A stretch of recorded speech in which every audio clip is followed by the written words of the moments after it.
Welcome, everyone. I'm just going to give it about 30 seconds or so just to let a couple of other people filter in here.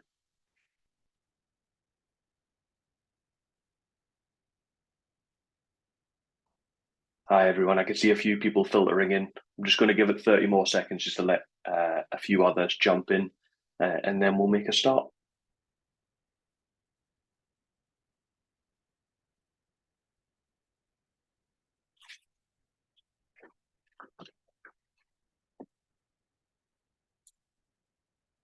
Hope you've all had a good morning so far. And if you're in Manchester, enjoying the weather, because it's been awful. Perfect. I can see a few more people filtering in. So what I'm going to do is I'm going to go ahead and make a start for everybody, and we'll just let everybody else join in over the course of the next couple of minutes as well, and they can catch up a little bit. They're only going to miss the welcome. So hi, everyone. I'm Kieran. I'm the CEO and founder here at Stribe. I'm from a very, very beautiful part of the northeast of England, right up on the Scottish border, called Berwick-upon-Tweed, hence the very strange half Geordie, half Scottish accent that you're listening to. And I want to welcome you all onto our webinar for how to launch employee survey software for the ultimate employee buy-in. And before I start, we do really encourage you to share what you've learned today afterwards. We love to see all the kind of tips and tricks that you've picked up along the way. If you do post about it, make sure you tag Stripe so that me and the team can see it. It'd be mega. And throughout today's webinar, you'll see there should be a Q&A box somewhere.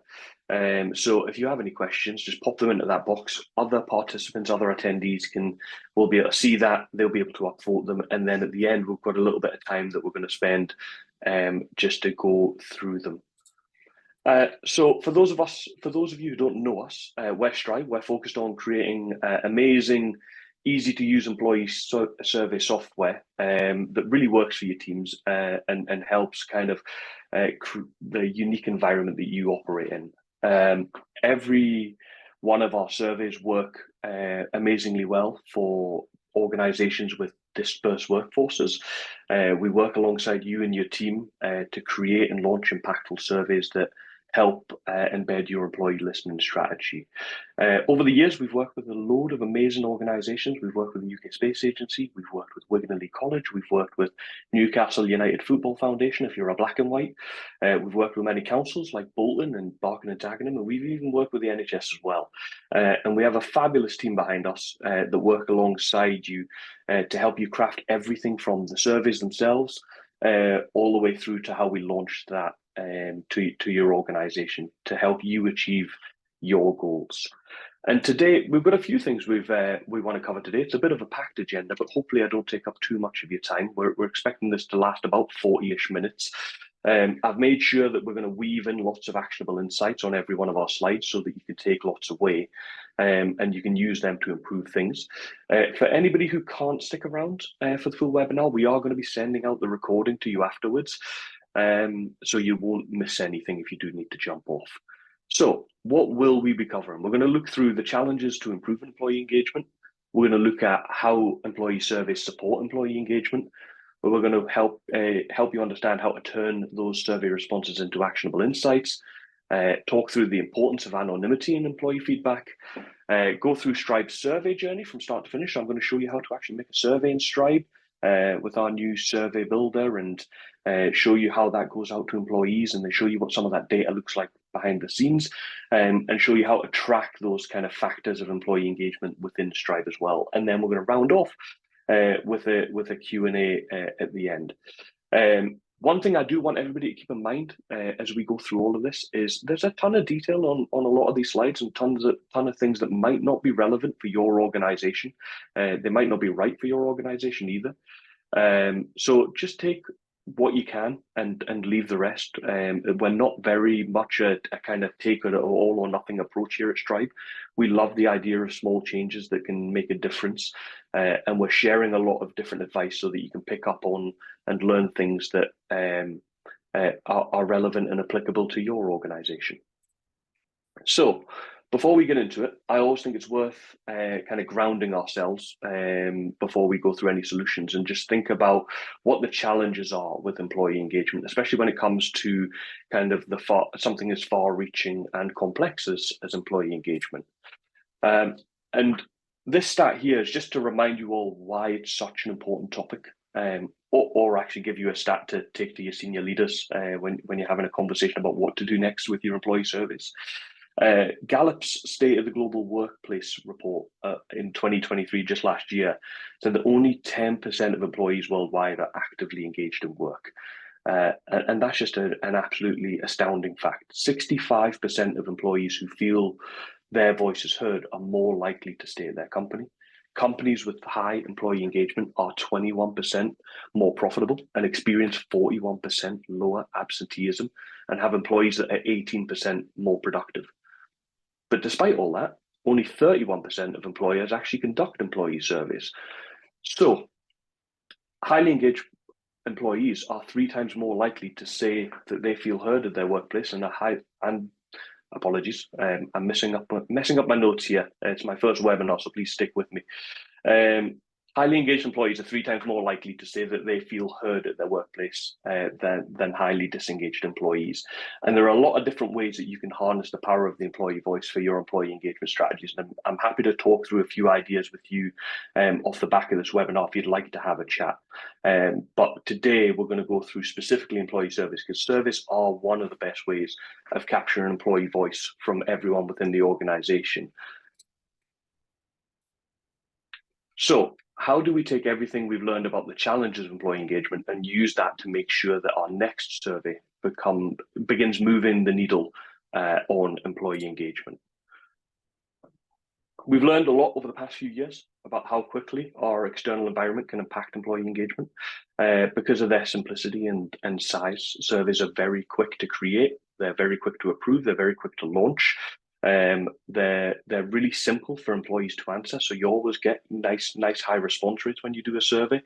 It means you can be confident in the data that you're basing your strategy on represents a good chunk of the workforce. But choosing the right provider is important too, because you want one that allows your employees to access the service wherever they work. And that's something to think about if you're an organization that has dispersed or team members who aren't in kind of desk-based roles, or who might not be very well connected to the kind of the IT infrastructure of your organization. You need to kind of think of a way or find a provider that can work with them, either with apps or with offline methods of engagement as well. And with certain survey platforms, you'll see the results in real time as well. And whilst these results won't represent everyone, because oftentimes when it comes to well-being, we need to act fast, and pulse surveys give you the ability to do that. You'll see all that in the dashboard as well, which is why surveys are really, really cool and really, really key. On top of all this, they gave you a really easy way to understand how your employees feel, particularly around certain topics that they might not frequently speak up about. And by doing that, we can obviously make some really important change within the organization as well. If you're in a larger or more complex organization, it's obviously massively important to be able to reach and understand how everyone's feeling. And surveys obviously help you understand those key factors of employee engagement, and understand, more importantly, the contributors or the drivers to those. And that gives you a bit of a concise idea of how to support those hotspots within your organization. They also help improve employee communications as well. Employee voice itself is a key mechanism or a driver of employee engagement, and giving employees another way to speak up to help just helps you demonstrate that you're open to listening and to creating a positive change from that feedback. And finally, surveys give you a really nice way to measure feedback. One of the beauties of surveys is you usually get a nice dashboard. You usually get some nice KPIs. They're quite quantitative in their nature, and so when you're thinking about making changes to your employee engagement strategy, surveys are amazing for that, because they help speed up that kind of feedback loop timeline. That's really important to keep nice and short when we're devising our strategies. So I'm just going to take a quick drink here. How do we turn those survey responses into these actionable insights. And to do this, I want to go through, first of all, some of the common mistakes that we've seen that people make within their surveys and how you can avoid them to make sure that your surveys always improve the employee engagement in your organization.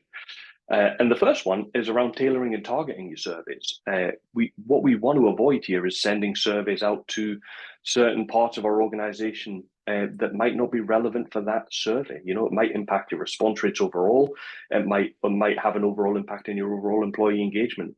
So tailoring surveys is a great way to get the specific insights you need to create the change that matters, whilst retaining, importantly, kind of a high degree of relevancy for the employees that you're sending those surveys to. So, for example, you don't want to send a survey that's talking about making adjustments for working from home to teams in your organization who work in roles which can't work from home.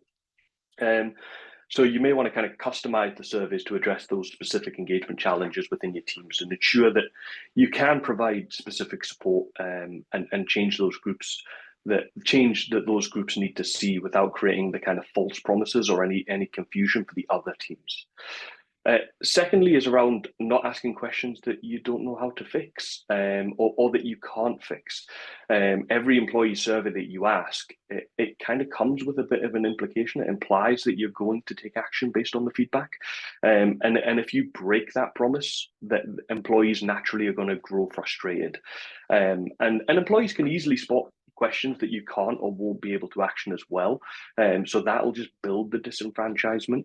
So the best piece of advice we can kind of give here is when you're trying to decide what sort of questions you want to ask your colleagues, just ask yourself how we're going to fix a low score. So assuming everybody comes in here and says, 1 out of 10 type of thing, what are we going to do next? What, in other words, kind of what actionable insights are we going to get from that question? Thirdly, if you've got the right survey software, it's also possible to segment this this data by employee metadata. And that provides you those deeper insights that drive performance, and you get to see what areas need action. And this is really important when it comes to action planning, because you don't want to make blanket changes for employees when that's not what the data is saying. You want to target the change within your organization to just the areas that change needs to happen in.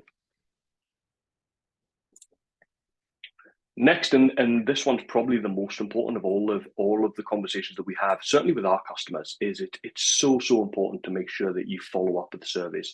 That only about 29% of companies actually say that managers follow up and share the survey results with their workforce. And this presents a massive opportunity. It's a real key to success for any engagement strategy that you pull out. To boost engagement in the future, employees need to know that you've taken their comments on board and are taking action to implement those changes. So don't shy away from sharing the good and the bad as well. Employees value that honesty, and they will return the gesture by continuing to engage in future surveys. So yeah, we always say whenever you get them bits of data through, even if it's negative, share it anyways and say, this is why we can't make this change. Kind of just treat people like adults, and they're more likely to be bought in when you continue asking surveys further down the line.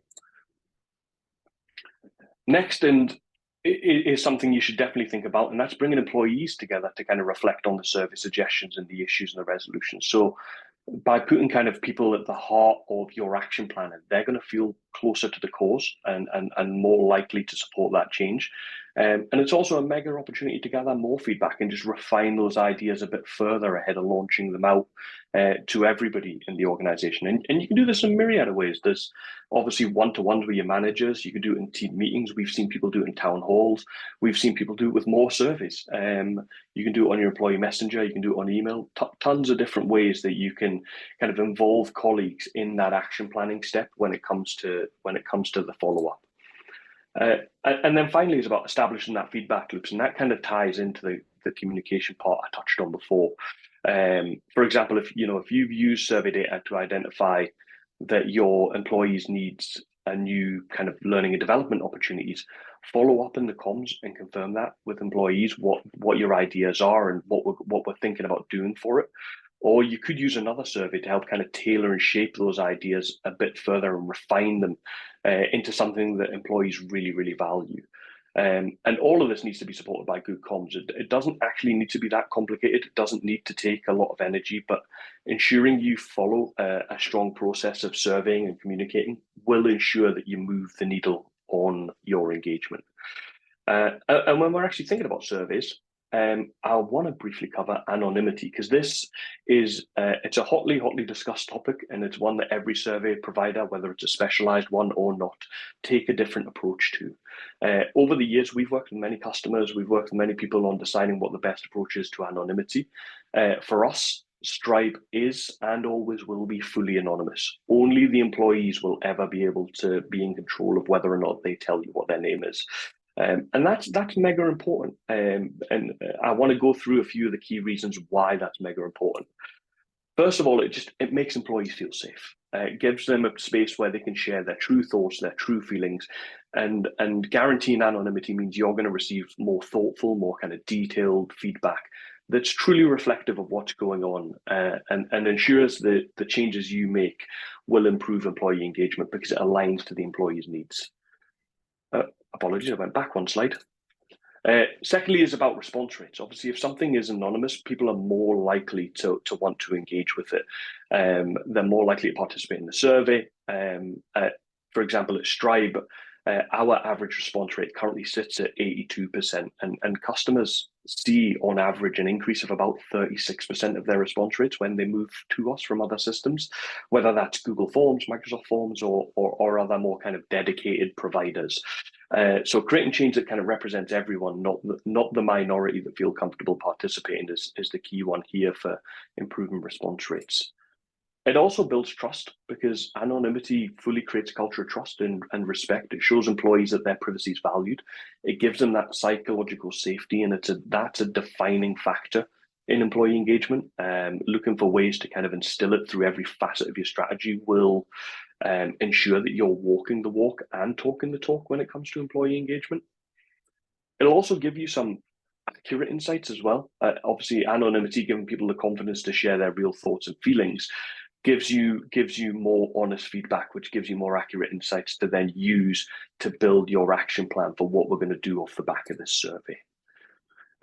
So that's enough on the kind of the preamble about kind of why employee surveys are super important, and some of the kind of common pitfalls that we see around it, especially around anonymity and around targeting those surveys to the right people and asking the right questions as well. And what I want to do now is I want to just stop sharing my screen a second, and I want to share another screen because I want to go through a little demo of Stribe and show you kind of how we tackle them things. So if I just unshare there and we share again, you wouldn't honestly think that my background is in actual tech when I use Zoom. Okay, so that looks like it has worked just fine. Perfect. So before we begin, if you are thinking about moving survey providers, there are a few things I want to emphasize that will help you choose the kind of right survey software to work with, particularly if you're currently using any kind of free or low-cost solutions like Microsoft Forms, for example, or Google Forms. The main questions you kind of want to ask yourself and make sure that you're comfortable with and there's three of them. One is, do employees trust that it's anonymous? You know, when you use these tools like Microsoft Forms, they're great for just quick and dirty getting a survey out, but they introduce doubt. Especially if on them surveys you're asking some kind of demographic related information as well, you know, what team are you in, or how long have you worked here. People are going to become more skeptical that the rest of that survey remains anonymous. Can everybody access the survey as well? Obviously, when you're using something like a Google form or a Microsoft form, for example, just to pick on them again, they tend to only be able to go out on email or if you link them to people on Teams. And that's great for colleagues that are desk-based and have an email and are connected to your organization. But it's not very good for organizations where you've got people who are kind of out on the front lines or who aren't readily at their desk at all hours of the day. So you need to kind of find a solution that doesn't just rely on email. Can you share those links? Do you have QR codes? Can employees access it offline or via an app? Can they see it on Teams? Can they see it in Slack? That sort of thing. And finally, can you customize the questions? Or does your platform kind of ask that you use a set recommended group of questions that might not kind of fit for your organization? They might kind of constrain what you want to get out of a survey and affect your response rate, particularly if those questions don't feel relevant to your colleagues. So with that kind of in mind, I want to start with how we actually go and create a survey within Stribe. And what you're seeing here is our new survey builder. So you'll see at the top we can start from scratch, or we have an absolute bank of questions here. We have hundreds upon hundreds of questions that are benchmarked with over 300,000 data points in our data set. And you can use these as kind of a starter for 10. You can mix and match them. You can use them and then tailor them to your needs. So I'm going to click on employee engagement, for example. And we've got a question here about, would I recommend this organization as a great place to work? I can start with that. And you can see here that you get this really nice visual survey builder. It shows you really easily how we can change the labels, we can change this question, we can see what's happening in the follow-up as well. I don't quite think that this one fits my organization today, so I'm going to make a little change to it. I'm going to change it to away from a statement and into an actual question. So I'm going to say, would you recommend this organization is a great place to work?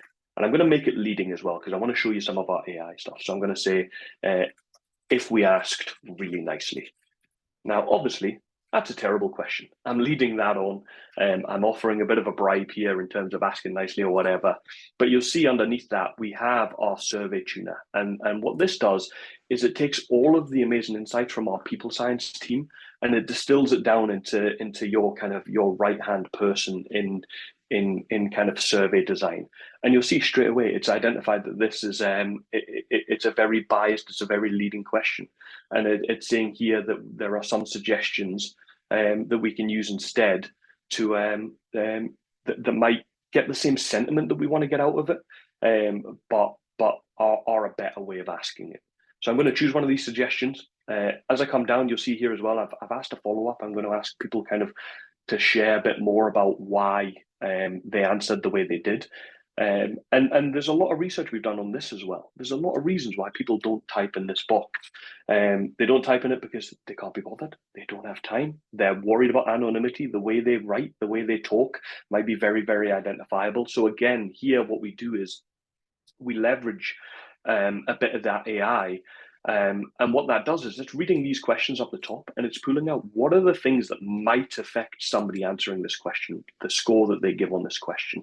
And as I come back down, you'll see the things that might affect what people answer in terms of how they score, whether they'd recommend this as a great place to work, could be things like the benefits or the management or the culture or the work-life balance or the job security. And if there are things that you're not wanting in there, you can close them off, delete them nice and easy, or you can add more to your heart's content as well. And what this does is, like I say, it makes it dead easy for people to give you some more qualitative insights while kind of protecting their anonymity even further. And I'll show you that when we actually answer this as an employee in a second. And then when you finish your survey, in this example, I've only set one question. I could have come over here on the left and we could add a ream more questions if we wanted to. We go through to the whole targeting thing. And this is where I touched on before. We have the ability within Stribe to look at surveys that go out to certain teams. We could do onboarding surveys in terms of, how was your first 30 days at the organization? It could go out to everybody, as you can see at the very top there. So you get real granular fine control via these rule sets to send the surveys out to all of the people, to only the people that you want them to go out to. And how we get this data is we connect to your HR system. So it just happens in the background magically. As starters join and you add them to your HR system, they then come in and get added to Stribe as well.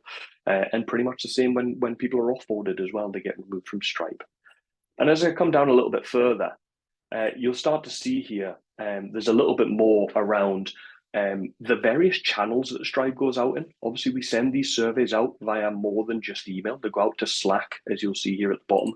They go out into Microsoft Teams as well. We have QR codes, we have survey links. They go to your mobile. We have dedicated apps as well. And I'll touch on how that works when I'm answering a survey in a second. But you can come in here and you can adjust how you introduce these questions. So, I can say, hey, everyone, we can tweak all this and we can preview what it looks like in the email, or preview what it looks like in Teams, to give us that confidence that it's exactly tailored the way we want it to be tailored. And as I come down a bit further, when we're actually coming to schedule this survey, initially, we're going to give you some research that we've done about the best times to send surveys. But eventually, as you start to use Stribe more and more, it's going to learn your patterns. It's going to learn when you get the best response rates. And it's going to start to tweak this as well and say, hey, maybe you should send this at 11 o'clock in the morning on a Wednesday, for example, because for your organization, that's when you get a really high response rate. And so that's dead easy to set up. And you saw we've done that in literally 1 or 2 clicks, and can have a survey pretty much ready to go, backed by an AI that knows absolutely shed loads about people science and about asking great questions. So you can have the confidence that your survey is hopefully going to have the impact that you want it to have. And next, what I want to show you is what them surveys look like when an employee sees them. And in this example, because it's easier for me to screen share, I'm only going to show you on the email and on the web, because it's easier. But it's important to remember that when we send these out, a survey is going to go out on Teams. It's going to go out on Slack. It's going to pop you an email. It'll be available via a link. If you've got the mobile app, it'll ping you on the mobile app. It'll ping your mobile as well, so that we can reach absolutely everybody. The system is also smart enough to know if I've answered on Teams, it's not going to double count my answer if I then pop into my emails and I answer there as well. Instead, it's just going to show me what I answered on Teams, and it's going to let me overwrite that if I want to. And when we're looking at this email here, and this can be customized with your logo if you wanted it to be, you'll notice at the bottom, it says here, your answers will be anonymous. And what this is a pledge to anonymity that we've made clear on what our commitment is, that is in plain English for your employees. It goes through all of the features of Stribe, and it says, hey, are you anonymous or not? And in our case, you are anonymous all the time. And what do we do to make sure that you're anonymous? And what do we do to that data to make sure that colleagues can't work out who you are, so that they just have that confidence when they're answering here, that they know that they're not going to be identifiable. So when it comes to actually answering it, and in this one, I've answered a 10 out of 10, you see I can come in here off the back of that email. I can share more details about my experience. You'll see those word tiles that we generated earlier, because, like I say, people tend not to type in this box very much if they don't have time to do it. Especially if you've asked a very long survey, and every one of the questions has a follow-up question.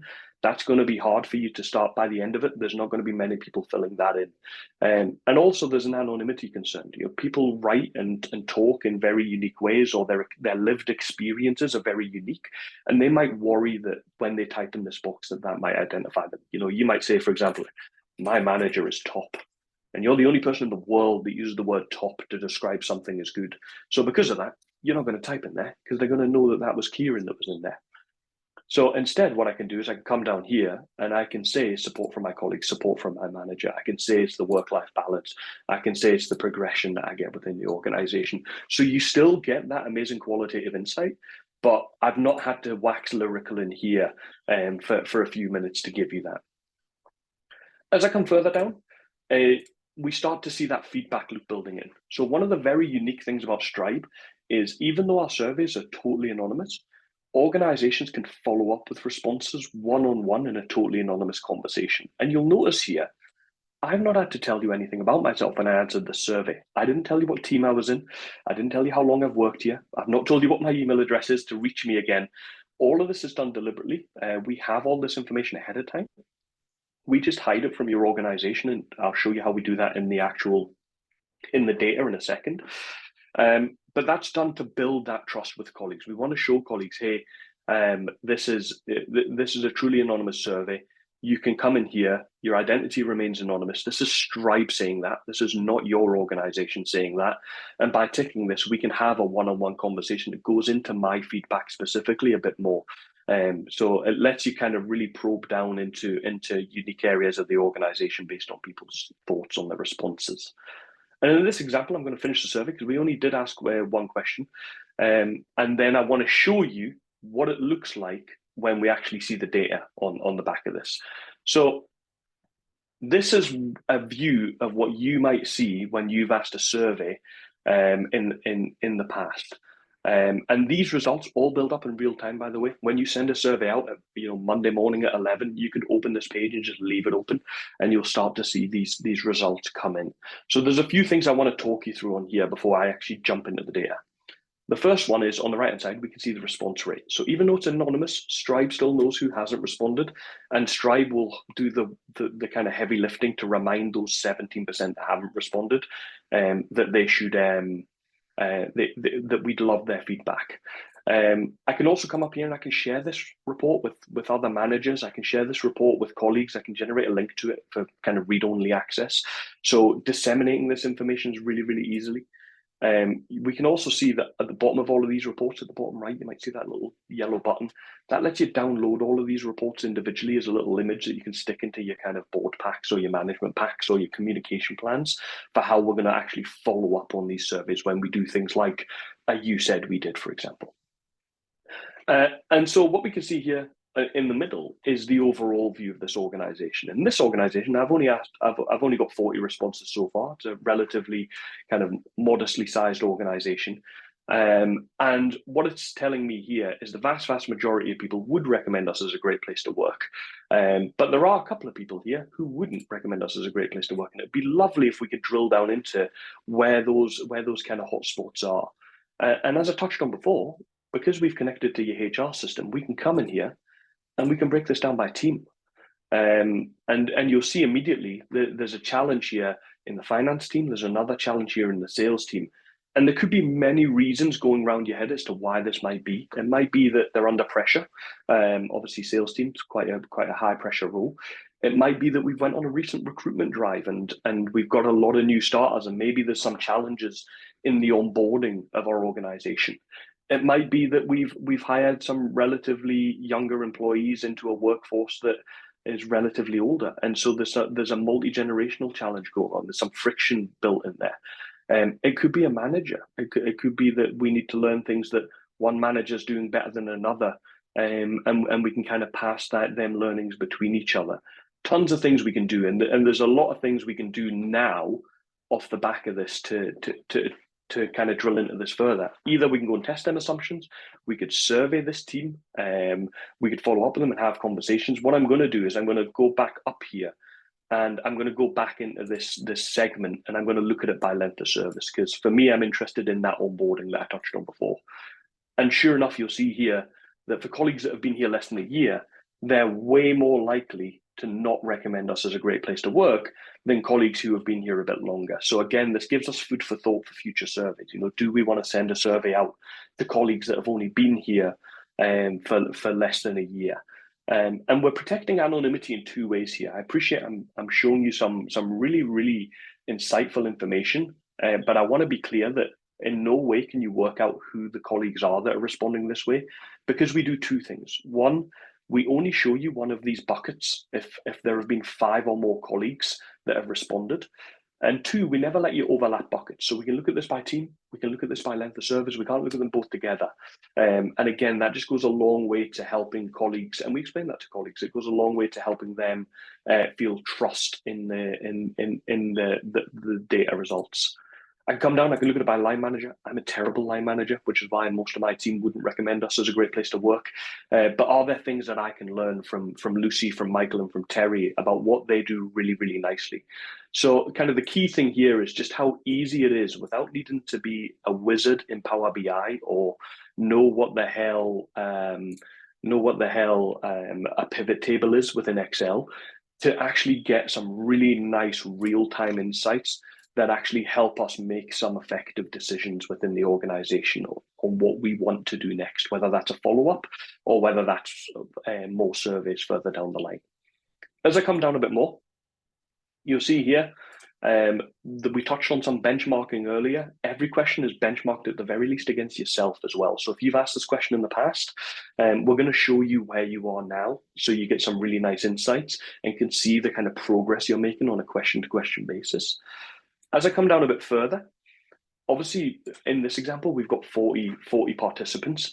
If the survey was 10 questions long, that's 400 responses we might need to read. That's a lot of responses for just a relatively small organization. And so, again, we use a bit of natural language processing to do some of the work for us, to pull out these key themes. And as you can see here, people are talking about management. People are talking about being scared. This in a second as well, so you can see what these responses look like. It also pulls out the sentiment. You know, if somebody says my manager's great, that's a very positive sentiment. If somebody says my manager's awful, it's a very negative comment. And so it's going to take the aggregate of that and show you what that looks like as well. But before I interact on these key themes, I just want to touch on them word tiles that you saw before when we were answering that text box underneath our surveys. And you can see here, it's so clear. When people are recommending us as a great place to work, as you can see on these word tiles at the top, it's because they're recommending us as a great place to work because of our personal development. But you can see where people aren't recommending us a great place to work is because of our work-life balance or because of the commute to work.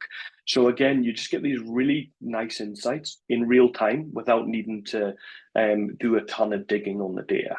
And that's kind of where we want to get to with Stribe is everything we do needs to enable you to do the work you care about. We don't want you sifting through the data if that's not what you're actually kind of interested in. The data should be telling you the stuff you need to then go and do your action planning. And as with all of this, like I said before, I can come in here, I can click on one of these key themes, and we can start reading this. If there are 5 or more colleagues in a segment, we will show you their primary segment, which is typically their team in most organizations. But again, if there's less than 5 colleagues have responded in that team, we're not going to show you that next to their comment. But that's the only information we'll show you next to the comment. And the reason we show that is because, as you'll see here, for this person who said their line manager could communicate better, but overall they're very happy here, they have ticked that box to say they're happy to be contacted. And so what I could do here is I could assign this message to the manager of this colleague and say, hey, I'd love you to go back to them and have a conversation around kind of ways of working improvements around that communication comment they made. And by doing that, we're kind of driving that engagement at a grassroots level for this person, and that's going to do wonders to the overall employee engagement, especially if they are meeting colleagues on the water cooler or when they're making a kind of a coffee or a tea during the day. If there are any colleagues kind of disenfranchised about surveys, by replying to this one, we're automatically making a bit of an advocate out of them because they're going to see firsthand that we're doing something specifically about their feedback. And that positive sentiment is going to rub off on other people within the organization as well. So that's amazing for kind of one survey and one question that we've asked just here. But one of the common challenges we got over the years when we were working with organizations is, hey, I'm going to ask these pulse questions over the course of a year. And in January, I'm going to touch on questions that talk about communication. And in February, I might touch on questions that talk about their manager. In March, it might be around learning and development. And I'm going to make changes in the organization based on all of these bits of feedback that come in. And how can I actually tell effectively if the change I've made has moved the needle on any of those things? And so our answer to that is this kind of value dashboard here. And what this lets you do is it's a fully bespoke dashboard that you build up you can do it with the help of our team or you can do it ourselves. It's super intuitive to use. And what this does is let you track the factors of engagement that matter to you most. So in my example here, I care about people's perception towards their manager, their perception towards paying benefits, their perception towards their own role, and the perception towards communication within the organization. And every time we set up a survey within Stribe, we just intuitively tell Stribe, hey, this is a question about communication, or this is a question about paying benefits, or about my manager. And what Stribe's going to do is in the background, it's going to crunch all the numbers, and it's going to turn all of them survey questions that you ask across a whole year into a single number, in this case, out of 10, And you can see this kind of plotting along the graph. So as we're asking these pulse questions, this is kind of our 10,000 feet view within things that let people see the kind of the wood from the trees when you're asking all these surveys. And of course, as with everything on Stribe, it's all very granular as well. We can come in here at the top, you can see we can filter by team. Underneath, above that, we can filter by dates as well. And it lets us really just see, okay, in this case, we've got communication here. We've done some work on comms. And in the last month or so, that work has meant that we've gone from a 5 to a 6, which is mega. And what we can do is we can come in here and we can look at, in this specific survey, what have we done in the world of comms to really drive that home with them. Apologies, my internet was a bit slow there. It has finally loaded. So you'll see here in this one, the questions that contribute to the communication score have had 100% response rate. We've had 15 responses that have contributed to this score. And as I come down, we can see the questions that contribute to this, and we can come in here and we can edit this. We can add questions to it dead easy. We can remove questions. If we no longer want to track communication, we can come in and archive it and come back to it later on. So you just get this really nice bird's eye view of everything within the organization to help you kind of make sense of it. And I appreciate that. We've kind of gone through a few things there, and I hope you've enjoyed it from kind of building the survey up and how easy it is to use our survey tuner to pick the right questions to ask, all the way through to how dead easy it is for your colleagues to respond wherever they are, whether that's at their desk or out on the front lines. And then from your side of things, making it really, really easy for you to see the wood from the trees and get them actionable insights that you care about within the data, so that you can focus on the things that matter to you most, which is ultimately doing something about it. So I'm just going to stop sharing my screen here once more. I'm just going to quickly pop back to the presentation that we had. And what I'll do is, apologies. There we go. And somebody has already beat me to it as well and asked a question. So thank you all so much for that. If you do have any questions, just pop them in the Q&A and I will answer them now. I can see one's coming through. So the first question is, how often do you recommend running pulse surveys? The answer to this one is it really does depend. It ultimately comes down to what the appetite for change is within your organization. And what I mean by that is some organizations can make change really, really quickly. And so what that allows them to do is it affords them the ability to up the cadence of their pulse surveys. They might be able to do a pulse survey every month or even sooner than that. But some organizations are kind of oil tankers. You know, they're humongous outfits with thousands and thousands of employees. And so change for those organizations takes a bit more time, as well as the topic that you're asking about might affect how quick that change happens. So really, it's depends answer. And apologies about that. There is no one size fits all because every organization is so unique. And in terms of comparing your data to other organizations, you can absolutely do that within Stribe. So you saw before when we were asking a question, I chose one of the benchmarked questions.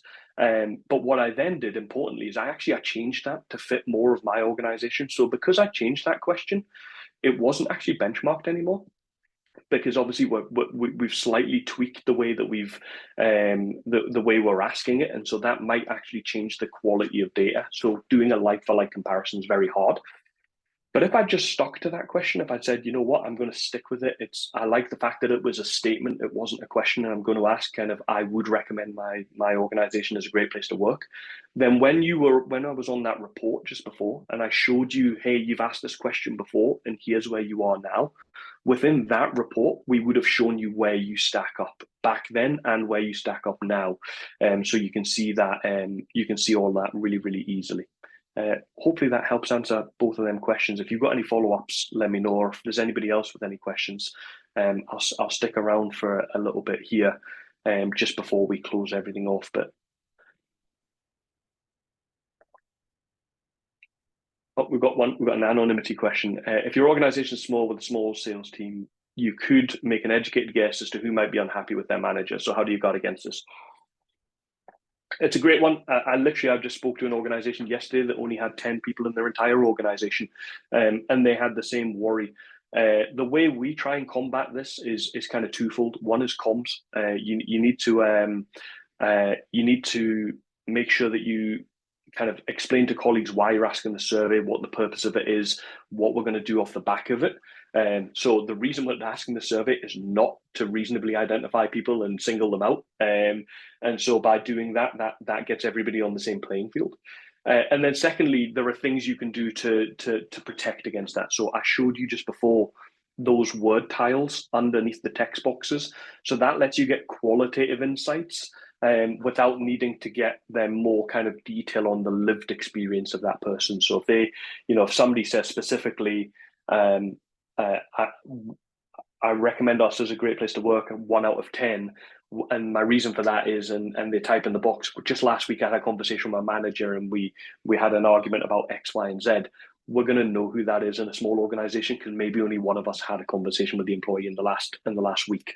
And so with them word tiles, what it lets you do is it lets the colleague abstract out those ideas and those reasons away from their specific lived experience and more onto the general kind of theme of what they're trying to get at as to why they responded the way they did. And from your side, you get some really nice kind of actionable insight because you get some qualitative feedback that you might not have otherwise got because in a smaller team, people would have been apprehensive typing in that box. Hopefully that helped answer your question.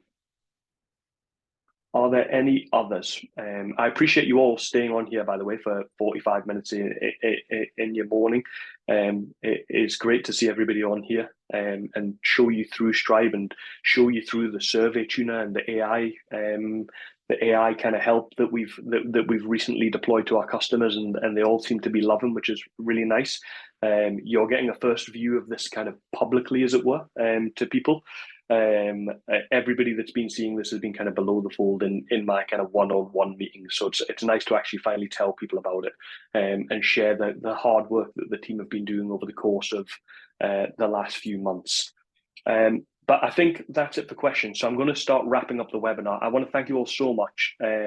After this, I would love if you could share your favorite insight or your favorite tip from this talk. If you do kind of talk about this on LinkedIn or on socials, just tag Stribe so the team and I can see it. We absolutely love hearing what you've learned when we do these talks. We will be sharing a recording of this. Feel free to share it with colleagues who might find it useful. And if you need anything else from me, or if you have any questions, or you need some advice on pulse surveys, please do get in touch. But thank you all so much. Have a lovely rest of your day, and we'll speak to you all soon.